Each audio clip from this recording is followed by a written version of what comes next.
Proper Bliss Music.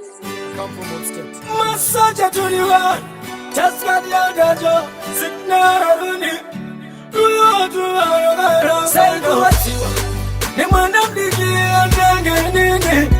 Kuhone kuti baketo, watomani ya yangane wili. Kuhaya kuchema, kumanja makadarika. Manyaki wandi chitadarika. Nyarato manangu, manyapano wachozi barangu. Yustiri ndakazi ya paketo, Rosa itagade kutanga peto. Chakonsera kukwira kalepo, wakumbura wasukuru watepo. Mandopinda mumati yangu, tanisi ya nirindeka. Mandopatani tatunu kwangu, naimwari mandopamba, chini saiwa itozira tangu. Saso kangeno kumakumbura ibaba, wabangi wangu. Iwa inani mwari, mandopinda mumati yangu, tanisi ya nirindeka. Mandopatani tatunu kwangu, naimwari mandopamba, chini saiwa itozira tangu. Saso kangeno kumakumbura ibaba, wabangi wangu. Yakabamba nsia, ineguzoro kakanyanya. Hainga tuotu mani samukanya. Shara nege chikoro wakapasa. Adikusi ya mapitari atakabasa.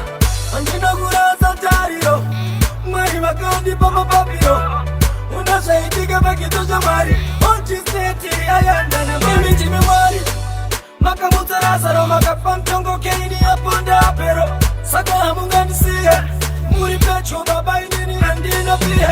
Ilichumwa janyu chapagawa haka, imno ichapatika ndikande soka.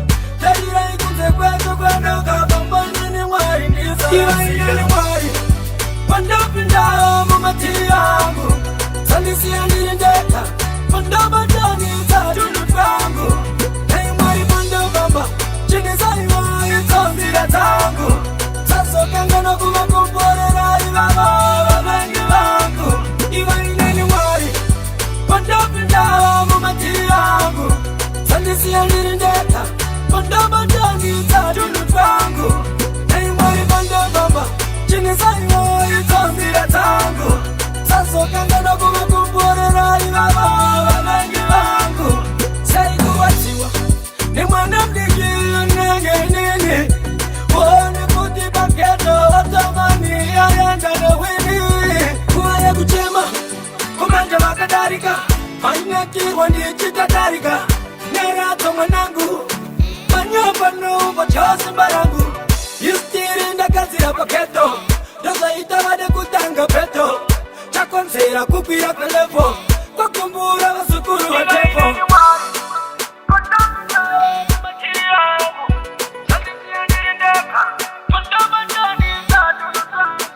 Iwa inani mwari, pandopinda mumati yangu.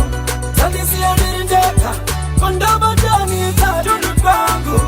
Hey mwari pandopamba, chini saiwa itozira tangu.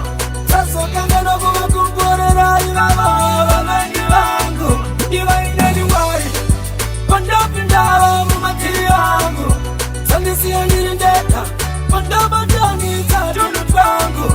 Hey mwari pandopamba, chini saiwa itozira tangu. Saso kangano kumakumborera ibaba,